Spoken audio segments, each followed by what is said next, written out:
The wind came from the north, and it had no mercy. June kept her eyes on the cracked stone path ahead, one foot in front of the other, her worn leather boots splitting at the left sole so that every other step pressed cold earth directly against her skin. The gray wool cloak she wore had once belonged to someone larger. It dragged along the mud at the hem, collecting dark water and dead leaves, but it was the only thing standing between her and the biting autumn air that cut through the hills like a blade.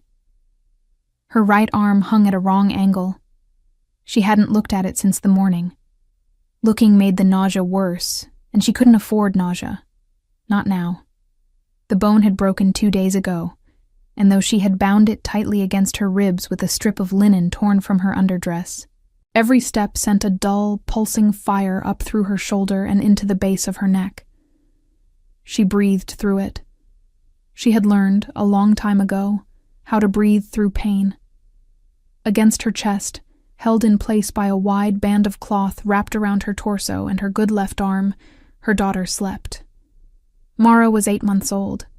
She had her mother's pale blonde hair, barely more than soft wisps against a round, rosy head, and she slept the way only very young children can sleep.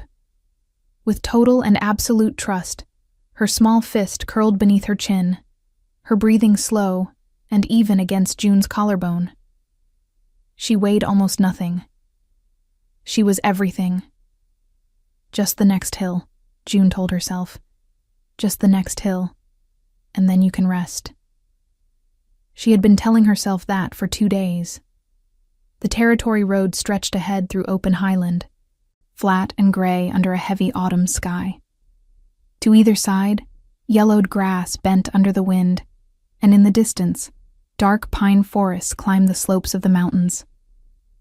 The road itself was rarely traveled. Most wolves from the eastern packs used the valley routes, wider and better kept, which was precisely why June had chosen it. She could not afford to be seen. Not by anyone who might recognize the silver mark of House Draven on the torn edge of her cloak, and not by anyone who might carry word back to him. Her former mate. Former. She had to keep reminding herself of the word, because the rejection still sat inside her chest like a shard of something that hadn't finished breaking. 5 weeks ago, Aldrich had stood in the great hall of the Draven Pack Keep, in front of every elder and warrior who served under him, and he had spoken the words clearly and without hesitation. I, Aldrich of House Draven, Beta of the Eastern Ridge Pack, reject you, June of No House, as my mate and partner. The bond is severed. You are no longer under my protection or the protection of this pack. He hadn't looked at her once while he said it. She had been holding Mara when he did it.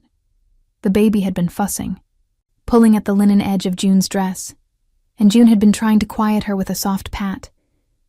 And then the words had landed like stones dropped from a great height, and the room had gone completely silent, except for the sound of the fire in the hearth and Mara's small, uncertain murmur.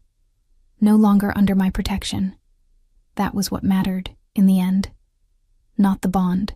Not 5 years of shared nights and whispered promises and the quiet, ordinary life she had built from nothing. What mattered, legally and by pack law, was that without a mate's protection, an Omega had no standing. No roof. No claim to food or shelter from the pack stores. She could appeal to the Alpha. She had tried. But Aldrich was the Alpha's cousin, and the Alpha had looked at her across his carved oak desk with an expression that was not cruelty, but something worse. Indifference.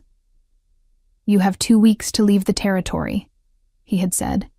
The child may stay, if you surrender custody. She had left the next morning. She hadn't slept since, not truly. She had walked north because north was the only direction that didn't belong to anyone who knew Aldrich's name.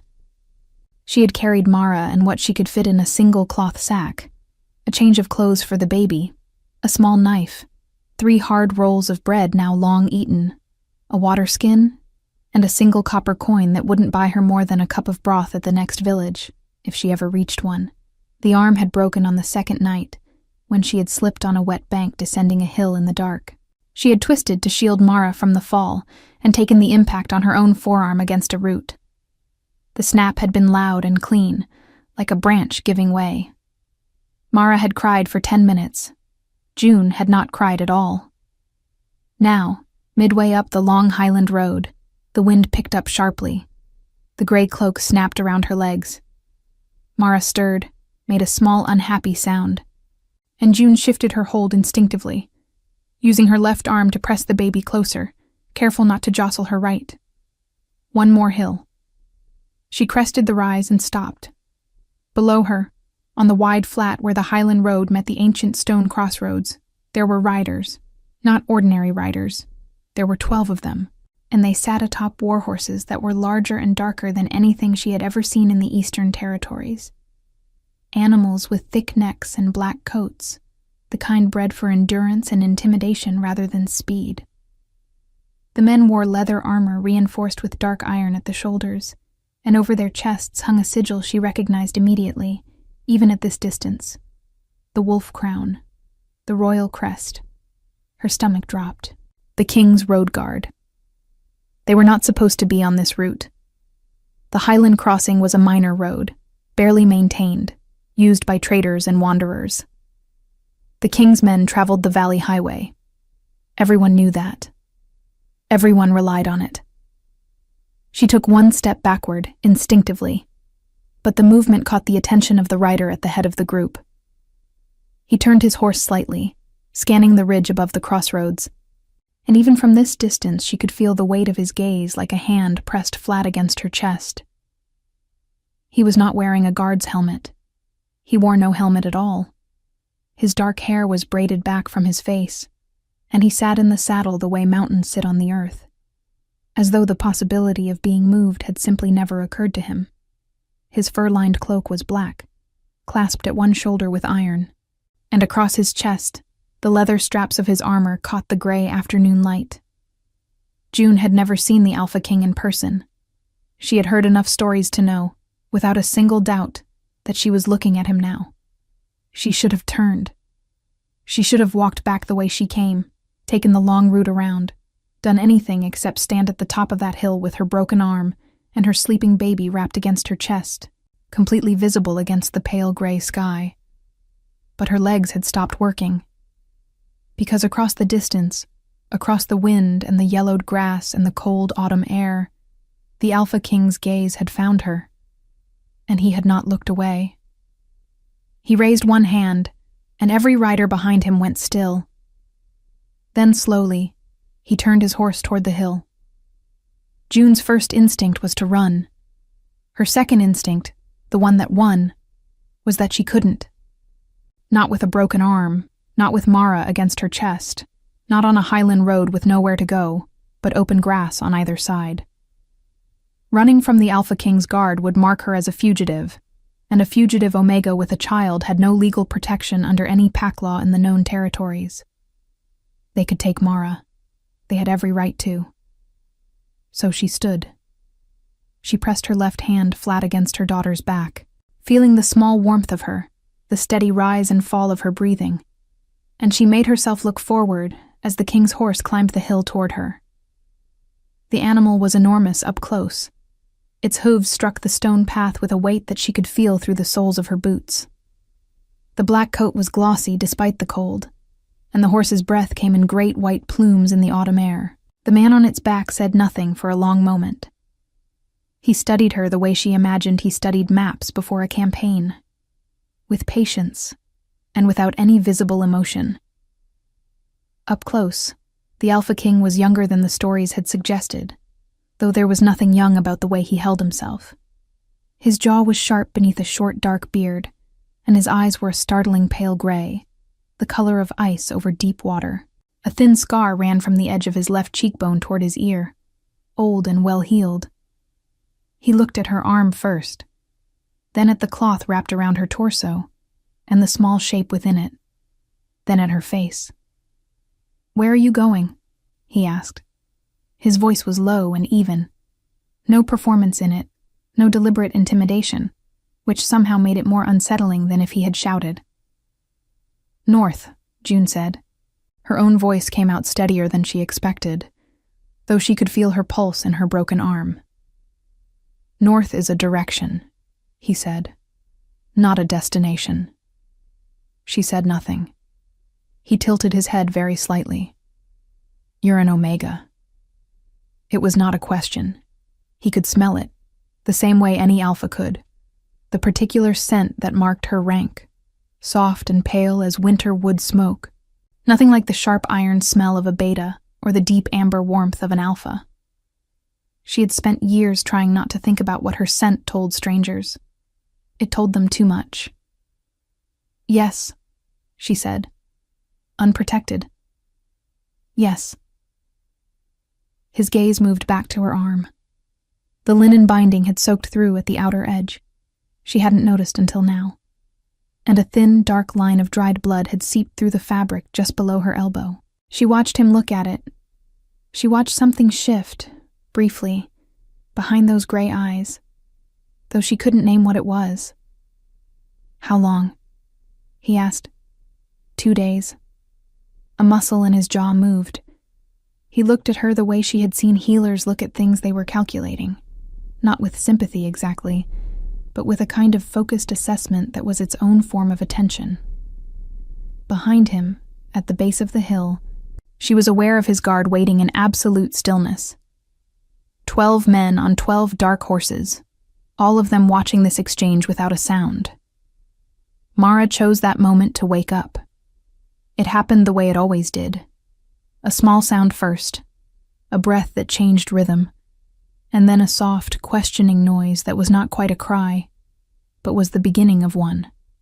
June shifted instinctively, adjusting the cloth wrap to bring the baby higher, closer to her warmth, and the movement sent a white bolt of pain up her broken arm that she could not entirely suppress. She exhaled sharply through her teeth. The Alpha King dismounted.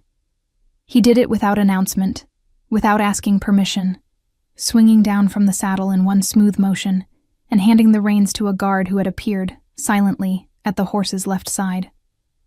June took an involuntary step backward, and he stopped immediately, 2 full arms' lengths away, and held both hands open at his sides. It was such a deliberate, careful gesture that it startled her more than if he had advanced. I'm not going to take the child, he said quietly. June blinked. Her throat tightened. She hadn't realized how clearly that fear had been written on her face. I need you to let one of my healers look at that arm, he continued, in the same level tone. If the bone has been displaced for 2 days without proper setting, you will lose the use of it. I don't have coin for a healer. I didn't ask if you had coin. She stared at him. He met her gaze without blinking, without any shift in his expression, and the sheer stillness of him was disorienting. She was used to men who filled silences with their own importance. This man simply waited. Mara made another sound, louder now, and June reached up with her left hand to touch her daughter's cheek. The baby turned her face toward the warmth, eyes blinking open, pale gray blue in the cold light, round and serious. She looked at the stranger in front of her with the frank, unhurried curiosity of someone who had not yet learned to be afraid. Something passed over the Alpha King's face. It was brief, barely a second, and June almost missed it. But she had spent years watching people carefully, reading the small tells that warned her when a mood was shifting, and she caught it. Something in him had moved, looking at Mara. Something had flickered and been quickly, deliberately closed away. What is the child's name? He asked. It was not the question she had expected. Mara, she said after a moment. He nodded once, as though filing it away somewhere careful. My camp is 1/2 mile east, he said. There is a fire, a healer, and food. You don't have to speak to anyone but the healer if you don't want to. You can leave when your arm has been treated. He paused. No one will touch the child. June looked at him. She looked at the open, waiting stillness of his hands, the absence of threat in his stance, the thin, cold scar on his cheekbone. She thought about the last man who had made her promises in a steady voice. Why? she asked. He seemed to consider the question honestly, which surprised her. Because you're standing on a highland road in October with a broken arm and a nursing child, he said, and the nearest village is 11 miles north. And because... He stopped, looked at Mara once more, briefly. Because no one should have to carry that alone. Mara reached out her small fist toward the gray air, opening and closing her fingers at nothing in particular, the way babies do when they are testing the world. June looked at her daughter's hand. Then she looked back at the AlphaKing. 1/2 mile east, she repeated. Yes. She exhaled. The wind moved through the highland grass around them, bending the pale stalks flat, and the cold settled deeper into her broken arm. And she was so tired, more tired than she had ever been in her life, down to the marrow of her bones. All right, she said quietly. He did not smile. He did not look triumphant or satisfied.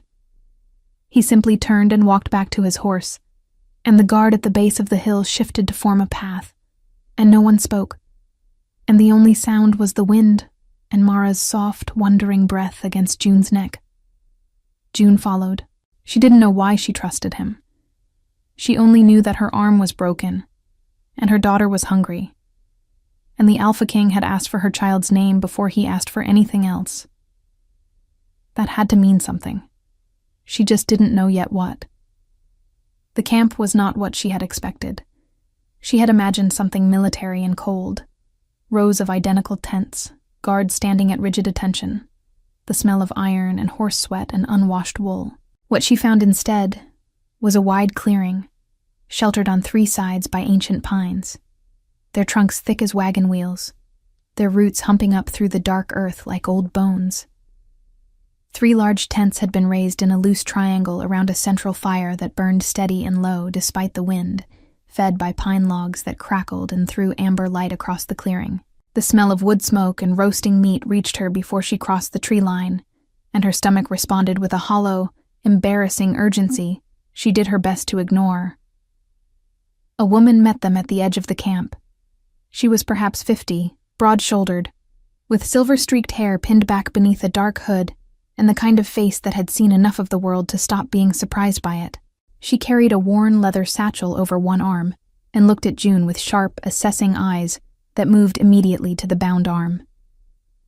"Sit her by the fire," the woman said, to no one in particular, and then directly to June. "I'm Senna. I've been setting bones since before you were born. I'm going to look at that arm, and I need you to tell me honestly how much it hurts on a scale of bad to catastrophic." "Somewhere in the middle," June said. Senna made a sound that was not quite a laugh. "Honest. Good. Come." She was guided, not pushed, not led by the arm, just walked alongside, to a low wooden stool near the fire. Someone had spread a dark fur across it, and the heat from the flames reached her immediately, pressing against the front of her cloak like a warm hand. June sat down carefully, adjusting Mara in her wrap, and the baby made a content sound at the sudden warmth, pressing her face deeper into June's chest. Senna knelt in front of her without ceremony and began to unwrap the linen binding with practiced, gentle fingers. June looked away. She looked at the camp instead, at the guards who moved around the perimeter with the quiet efficiency of men who had done this 100 times, at the horses tethered to a long pine rope strung between 2 trees, at the stacked supply crates near the largest tent. Ordinary, purposeful, nothing threatening in it, and yet her body remained coiled tight, waiting. The AlphaKing stood at the far edge of the firelight. He was speaking with a man she hadn't noticed before, tall and lean, with close-cropped dark hair and the kind of angular face that was naturally arranged into suspicion. This man wore the same royal guard armor, but with a different mark at the shoulder, and he was speaking in a low, urgent voice with his head inclined toward the king, glancing at June with barely concealed disapproval. She was too far away to hear the words, but she understood the shape of the conversation. "Why did you bring her here? She's an Omega with no pack, no name, no standing. You don't know where she came from or what she's carrying." The AlphaKing listened without interrupting. Then he said something short, and the lean man's jaw tightened, and he said nothing more. "Look at me," Senna said quietly. "Don't watch them. Watch me." June turned back. The healer had finished unwrapping the arm and was holding it with both hands, fingers moving with careful precision along the line of the break. The skin around it had gone dark purple and yellow, swollen tight over the bone, and the sight of it made June's vision waver slightly. "Clean break," Senna said, without any drama in her voice. "You didn't displace it when you fell, which means you're lucky or you know how to fall. The binding kept it mostly true." She reached into her satchel and withdrew a thin wooden splint and a roll of clean white cloth. "This is going to hurt. I won't lie to you about that. But it will hurt for about 30 seconds, and then significantly less than it has for the past 2 days. "All right," June said. "Do you want something to bite on?" "No." Senna looked at her for a moment, with an expression that was not pity but something adjacent to it. Recognition, maybe. The look of someone who knew what it meant to have decided not to be soft anymore. "Hold the baby still," she said, and set the bone. June made no sound. She pressed her left hand flat against Mara's back and she breathed.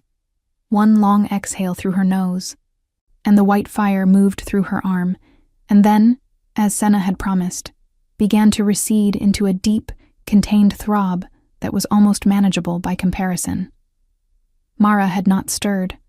Senna worked quickly, binding the splint firm and clean, wrapping the white cloth in smooth, even layers. When she was done, she sat back on her heels and looked at June with those sharp eyes. "When did you last eat?" she asked. "Yesterday morning." A pause. "And the child is nursing?" "Yes." Senna stood, reached into her satchel, and produced a small wrapped parcel of dense bread and dried meat without any further comment. She set it on June's knee and walked away toward the supply crates, already calling for someone to bring broth. June looked at the food. Her hands were shaking slightly. The aftermath of the bone setting, she told herself. Only that. And she unwrapped the cloth carefully and ate with the deliberate, controlled focus of someone who had learned that eating too fast after hunger only made things worse. The fire crackled. Pine resin hissed where sap met flame. The smell of roasting meat deepened, and somewhere behind her one of the horses blew a long breath through its nose. She was aware, without looking, of the moment the AlphaKing crossed the clearing toward her. She heard his boots on the pine needles. She heard the particular quality of stillness that moved with him, the way conversations quieted at the edge of his presence, without anyone making a visible effort to quiet them. He stopped a respectful distance away and crouched down, bringing himself to her eye level. It was, again, such a deliberate physical consideration that it unsettled her. "How is the arm?" he asked. "Better," she said honestly. "Your healer is skilled." Senna trained under the pack healers of the Northern Reach for 20 years. He glanced at Mara, who had finally woken properly, and was now looking around the firelit clearing with wide, interested eyes. "She's hungry," he said, with the same matter-of-fact certainty he applied to everything else. "She's always hungry," June said. And then, because something in his tone had been so straightforward that it bypassed her defenses, "She'll be fine until I—" She stopped. There was nowhere to finish that sentence that didn't reveal how little she had. He didn't press it.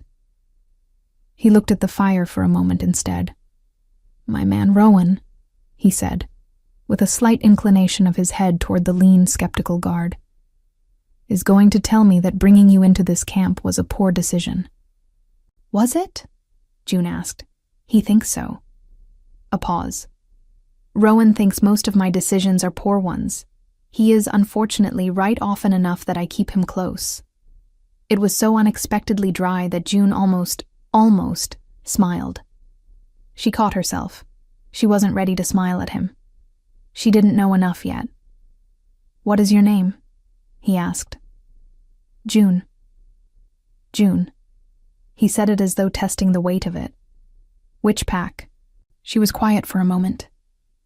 The fire shifted, sending a shower of small sparks upward into the dark pine canopy above them, and the wind moved through the branches with a low, hollow sound.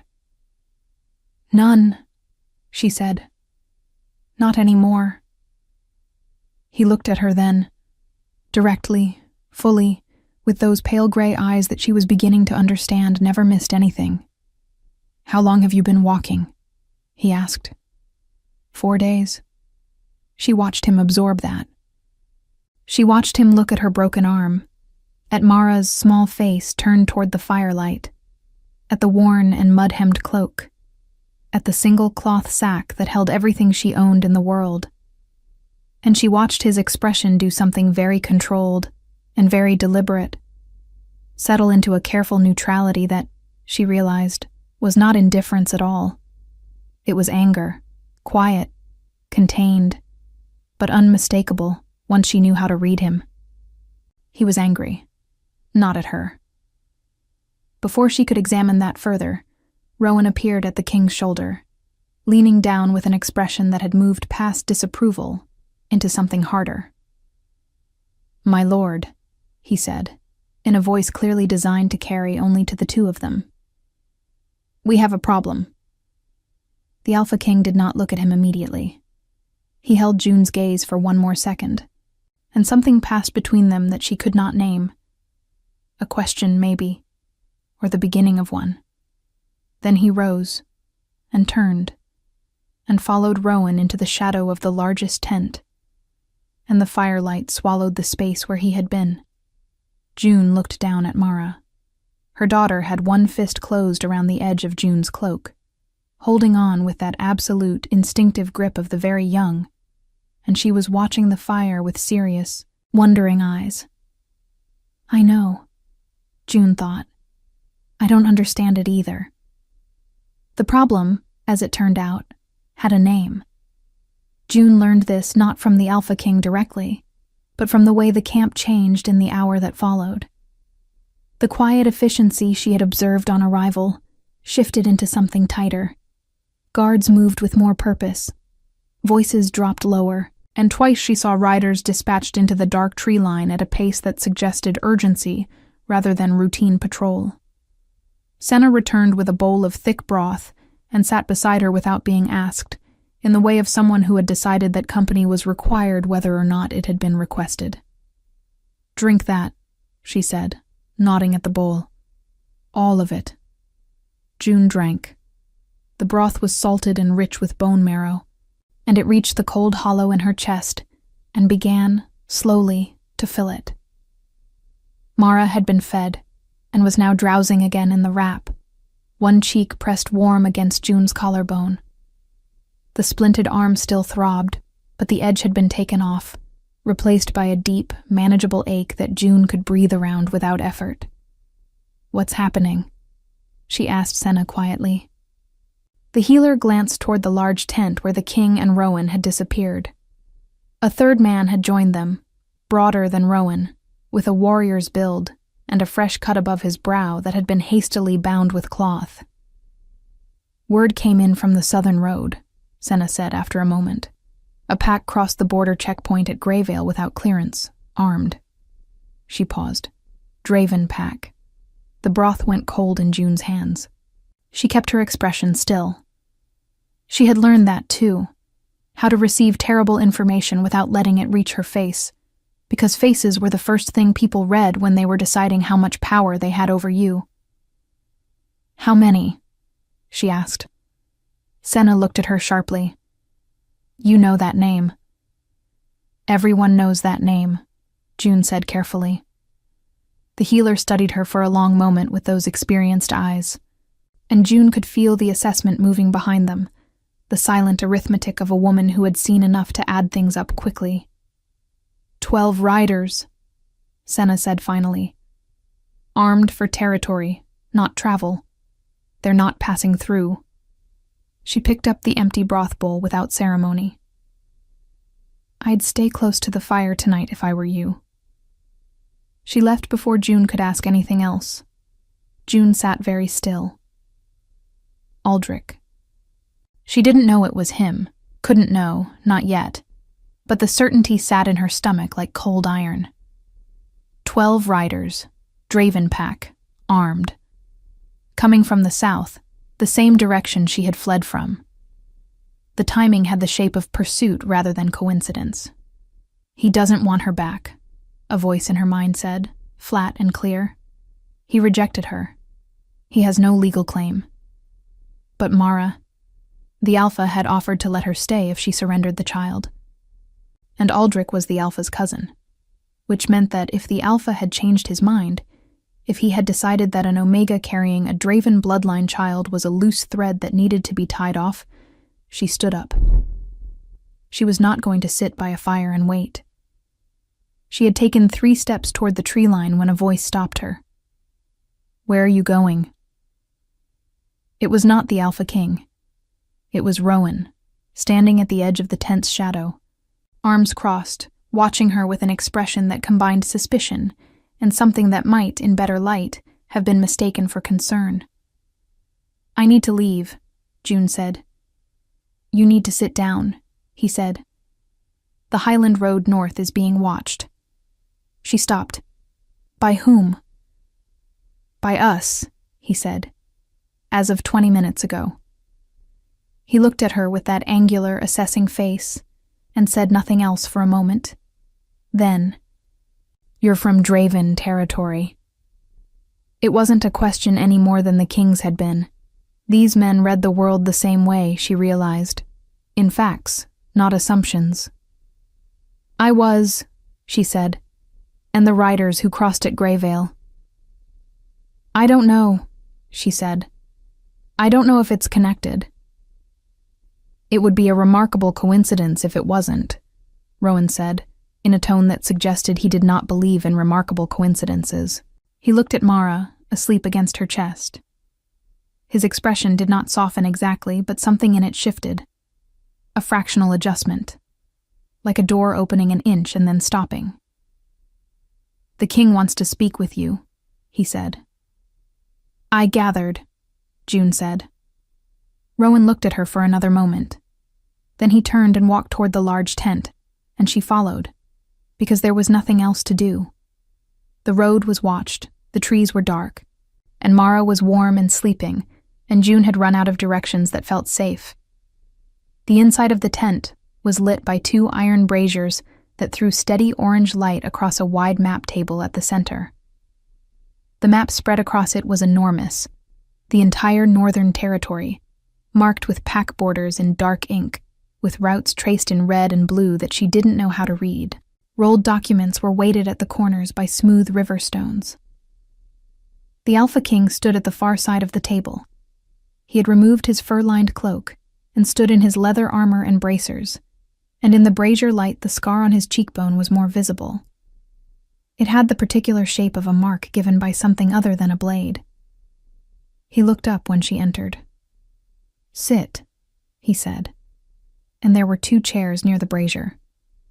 She sat in the nearer one, and Rowan took the far edge of the tent, and the Alpha King came around the table and sat across from her, not behind the desk, not in a position of authority over the map, but level with her, close enough that she could see the details of his face clearly in the firelight. "The riders at Greyvale," he said.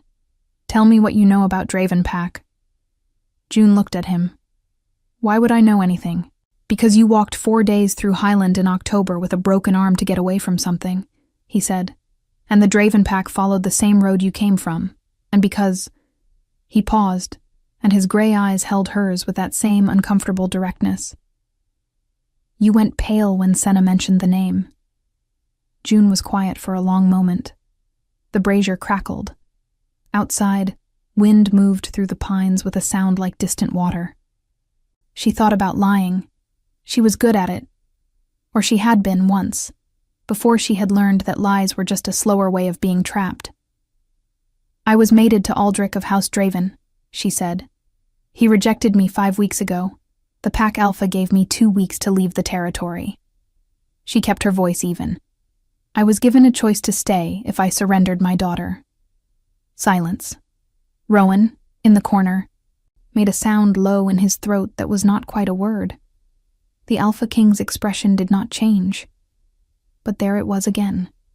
That contained, deliberate stillness that she had begun to understand was not calm at all. "And the riders," he said.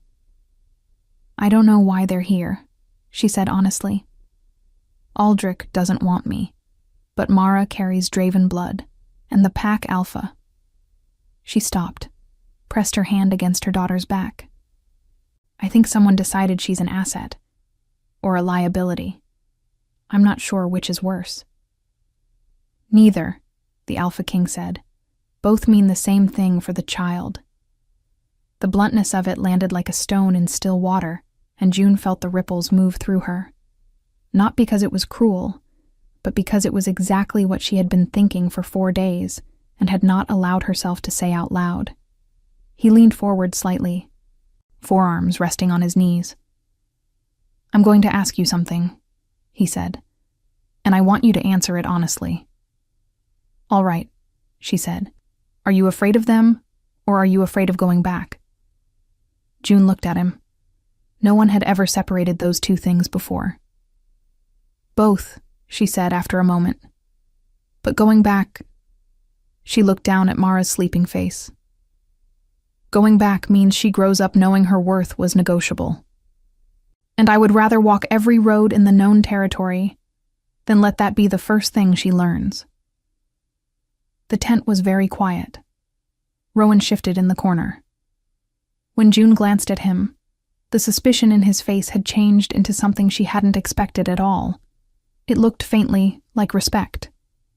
The Alpha King sat back. He was looking at her with an expression she couldn't fully read. Not the calculation of before, not the careful neutrality.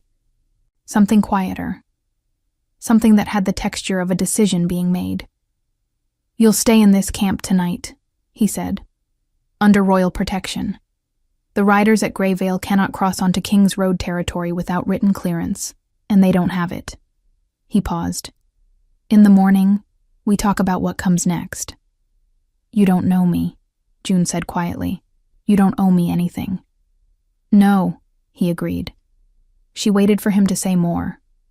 He didn't. And somehow that single word, unadorned, offered without justification or performance, was more reassuring than anything else he could have said. She looked at the map on the table, at the borders drawn in dark ink, the routes traced in red, at the vast, complex territory that a single man was responsible for holding together. She looked at him. "What is your name?" she asked. "Not your title. Your name." Something shifted in his face, brief, almost surprised. "Valen," he said. June nodded. Outside, the wind moved through the pines, and the fire in the brazier breathed orange light across the map. And somewhere in the dark beyond the camp, 12 riders from Draven territory were waiting for morning. But inside the tent, for the first time in 4 days, June felt the knot in her chest loosen, just slightly, just enough.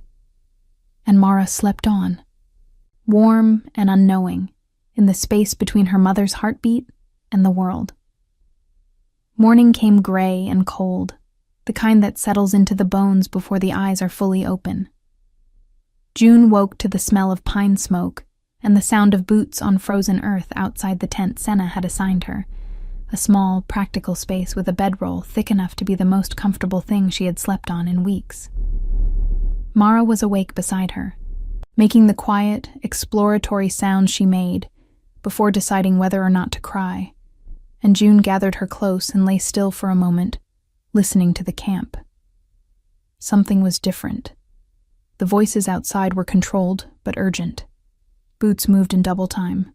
A horse was being saddled quickly. She could hear the metallic rhythm of buckles being worked with speed. She rose, wrapped Mara against her chest, and stepped outside. The clearing was still dim, the fire reduced to glowing coals, the pine canopy above filtering the early light into thin gray shafts. Rowan stood at the center of the camp with 2 guards, speaking in low, rapid sentences and pointing toward the southern tree line. When he saw June emerge from the tent, he crossed to her immediately. "They moved in the night," he said, without preamble. "The Draven Riders.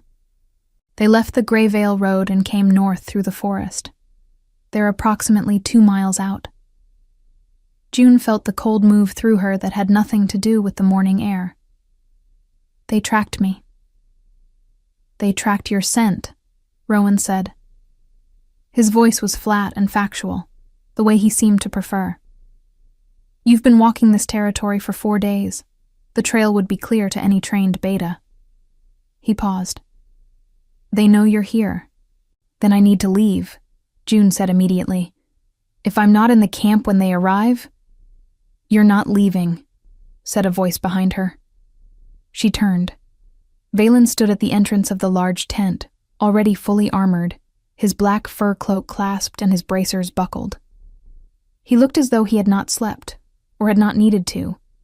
The same steady, collected presence as the night before, except that there was something sharper in him now, a readiness that had moved from potential to actual.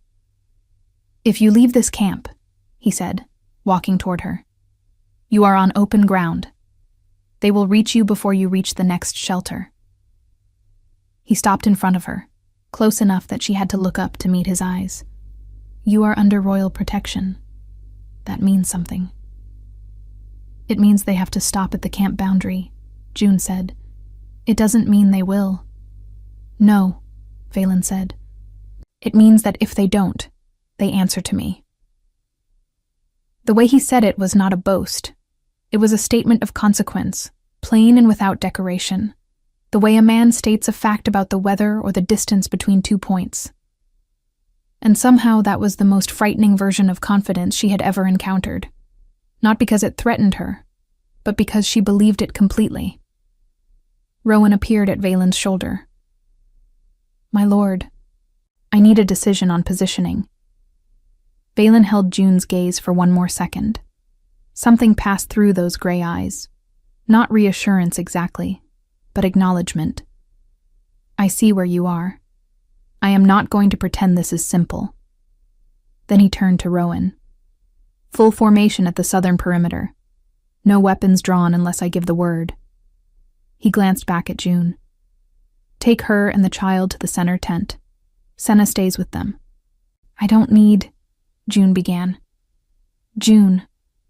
He said her name once, quietly. "Let me handle this." She had spent 5 years handling everything herself. She had walked 4 days on a broken arm rather than ask for help. Every instinct she had built from the wreckage of her old life was screaming at her to refuse, to move, to trust no one. But she looked at Mara's face, and she was quiet. "All right," she said. She heard the riders arrive from inside the tent. She heard the horses first, the particular heavy rhythm of war horses moving in formation, deliberate and slow, the sound of animals trained to be weapons, then voices, and the silence of Valen's guard answering them, and then one voice rising above the rest that she recognized so immediately and so viscerally that her hand tightened involuntarily on Mara's back. Aldrich. Even at this distance, even muffled by tent canvas and pine trees, she knew the particular cadence of that voice, the way it moved between command and complaint, never fully one or the other, always performing for whatever audience it imagined was watching. Senna, seated beside her, said nothing, but her hand moved to her satchel and rested there, and her jaw was set. June listened. She could not make out every word. Fragments only, carried on the cold morning air. Property of House Draven. Legal claim. The child is packborn. And then Valen's voice. Lower, steadier, and carrying with it a quality that silenced Aldrich's mid-sentence the way a hand laid flat on a drum stops the sound entirely. She couldn't hear what he said. She heard the result. A long silence. Then Aldrich's voice again, shorter now, and with something in it that she had never heard before. A note of recalibration. the sound of a man who had arrived expecting one kind of conversation and found himself in a different one entirely. Then boots on frozen earth, moving away. Senna exhaled through her nose. "Good," she said, to no one in particular. June did not move for another long minute. She sat with Mara in her lap, her good hand pressed flat against her daughter's chest, feeling the small, steady heartbeat beneath her palm. The morning light through the tent canvas had shifted from gray to pale gold, and somewhere above the pines, a bird had begun to call. A clean, clear sound that the cold air carried perfectly. When Valen entered the tent, he did not look like a man who had just turned away 12 armed riders. He looked like a man who had done something routine and was already thinking past it. But he stopped in front of her, and he looked at her face, and for a moment neither of them said anything.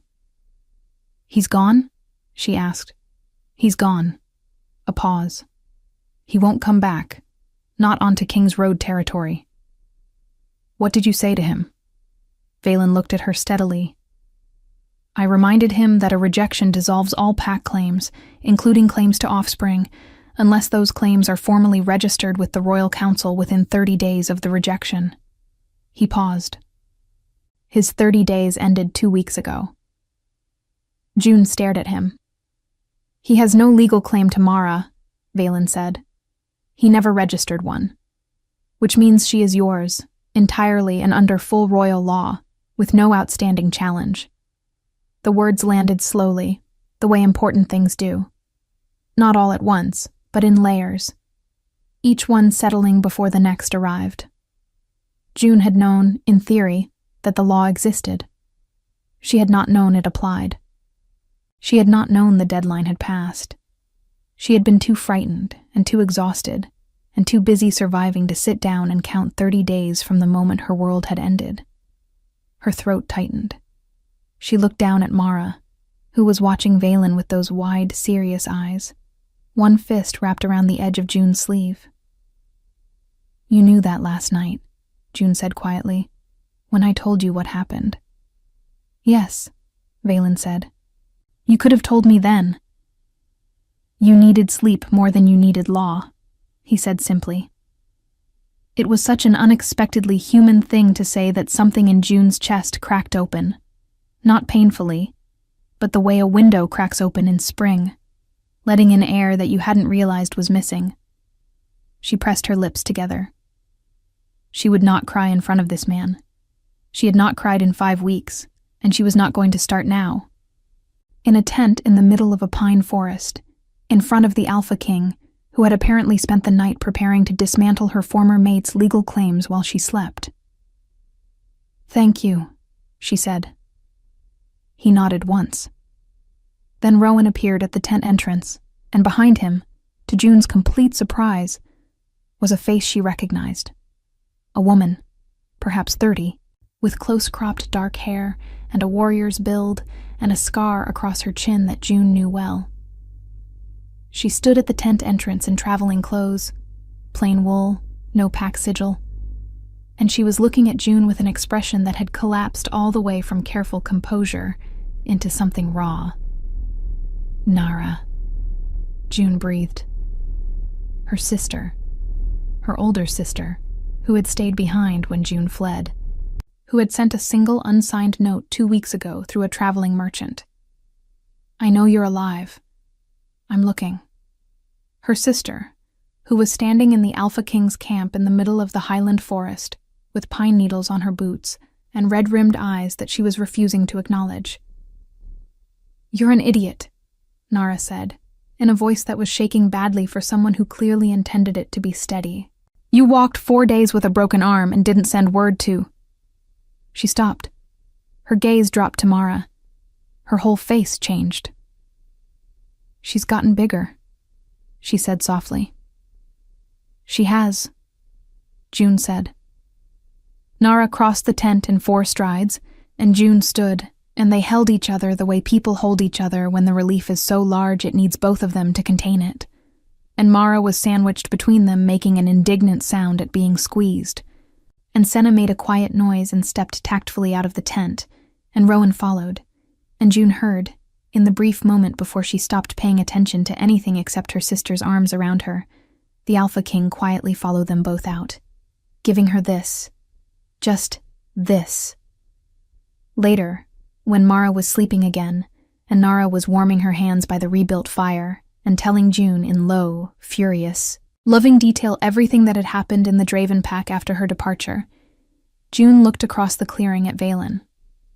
He was standing at the map table, speaking with Rowan, one hand braced on the table's edge, studying the marked routes with that focused, unhurried attention he gave to everything. The morning light had strengthened and it fell across his shoulders, and the dark braids of his hair and the old scar on his cheekbone, and he looked exactly like what he was. A man carrying the weight of a territory, doing it without performance or complaint. As if sensing her attention, he looked up. Their eyes met across the clearing. He held her gaze for a moment, and then the corner of his mouth moved. Not a full smile, nothing so unguarded as that, but a small, real shift that changed his whole face for just a second before it settled back into its careful stillness. June looked away first. Her heart was doing something she did not have words for yet, and she was not ready to have words for it. But she looked back. She couldn't help it. She looked back, and he was still watching her, and the morning light was gold between the pines, and Mara breathed against her neck, and Nara was talking about escape routes and pack law and where they could go next, and underneath all of it, quiet as a current beneath cold water, something in June had shifted. Something that had been broken for 5 weeks. Not her arm, not her pride, something deeper and less nameable, had moved. Just slightly, just enough.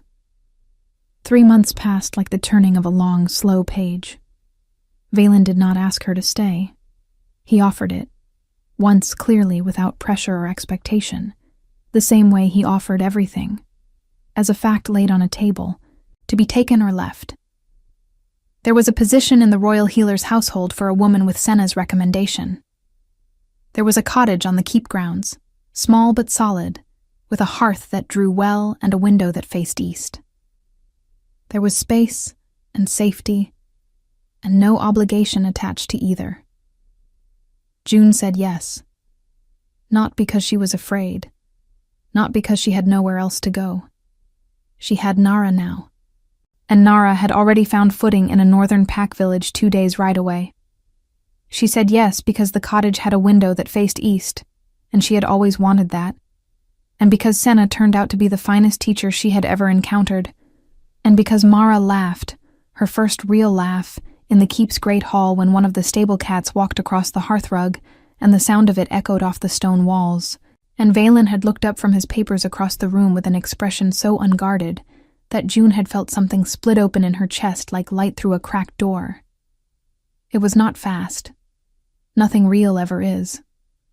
Rowan remained suspicious of her for 6 more weeks and then abruptly stopped, with no explanation, and began instead to teach her how to read the territorial maps. A gift so practical and so entirely in keeping with his character that it made her laugh. He never acknowledged either the suspicion or its ending. She never brought it up. Senna taught her the names and properties of every herb in the highland, which plants drew fever down, and which closed wounds and which, taken in the right measure, helped a mother's body recover from the particular violence of being a mother.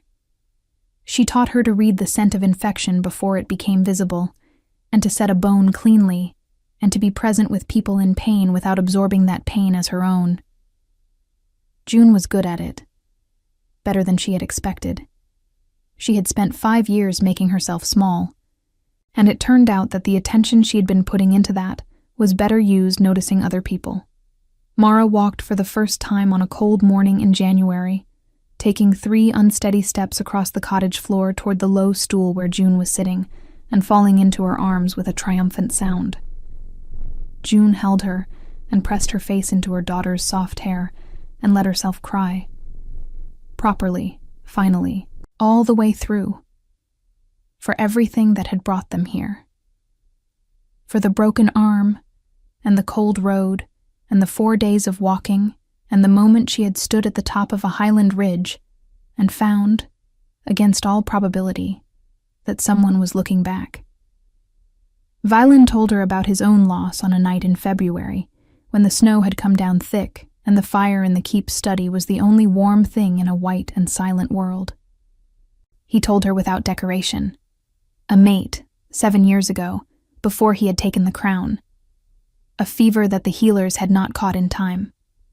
A grief that had settled into him and become, over years, the particular quality of stillness she had mistaken at first for coldness. He told her, and then he was quiet, and June sat beside him on the stone bench by the window and did not try to fill the silence with comfort, because she understood now that some things did not need to be filled. They needed to be witnessed. After a while, he reached across the space between them and took her hand. He held it carefully, the way he did everything, with full attention, without performance. She turned her hand over and held his back. Outside, the snow fell on the pines and the keep walls and the long highland road that stretched away into the dark, and inside the study the fire breathed, and Mara slept safely 2 floors up, and the world was quiet, in the way that only comes when something that has been broken for a long time, finally, gently, begins to close. They were bonded in the spring, in the keep's stone courtyard, with Senna and Rowan and Nara as witnesses, and Mara on Nara's hip, watching the proceedings with the grave attention she brought to everything she did not yet understand. It was a small ceremony. Valen had offered her a larger one, a formal royal bonding with the assembled packs, and all the ceremony the crown required. She had looked at him across the cottage table and said simply, "No." He had nodded. Small then. When it was done, Rowan made a sound that was not quite a cough, and looked at the sky with great interest. Nara held Mara up and said, "Wave," and Mara waved one unsteady hand at no one in particular, and then grabbed Nara's braid and pulled. Valen looked at June with those gray eyes that had looked at her for the first time on a cold highland ridge, across wind and yellowed grass, and the vast, indifferent distance between a king and a woman with a broken arm and everything to lose. He looked at her, and she looked at him, and there was nothing left between them that either of them was hiding.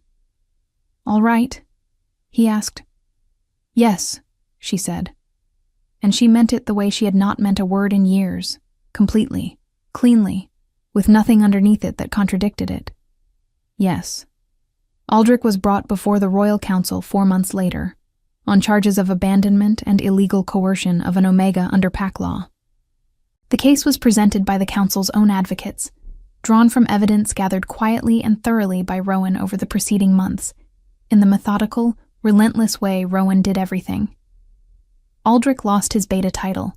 He lost his standing in the Draven pack. The pack Alpha, faced with the full weight of royal scrutiny, did not come to his cousin's defense. June was not present at the hearing. She had been asked if she wanted to attend, and she had considered it, and then she had looked out her east-facing window at the morning light on the keep grounds and thought about all the hours she had spent, in the last year, building something new, learning Senna's herbs, reading Rowan's maps, watching Mara discover the world one unsteady step at a time, sitting beside Valen in the quiet study while snow fell outside. And she had thought, no, that belongs to the past, and the past does not get any more of my days.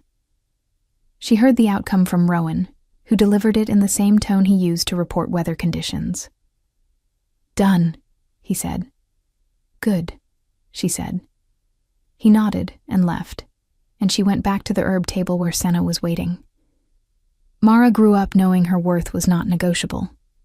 She grew up in a keep full of maps and books and the smell of pine smoke and herbs, with a mother who had walked through the cold with a broken arm to bring her somewhere safe, and a man who had looked at them both on a highland ridge and decided, without being asked, that no one should have to carry that alone. She grew up knowing the story. Not the hard parts. Not yet. Not until she was old enough to understand them. But the shape of it. The road, and the riders, and the fire. and the morning when the snow had finally stopped, and the world had opened up like a hand unclenching. She grew up knowing that the world could be unkind, and that people could fail you, and that none of that was the whole story. The whole story included the moment when someone unexpected looked across the distance and did not look away. That was the part worth keeping. That was the part June held on to. On cold mornings when the old ache in her healed arm reminded her of everything she had carried, and the east window filled with light, and Valen's hand found hers across the breakfast table, without either of them needing to say a word. That was enough. That was everything.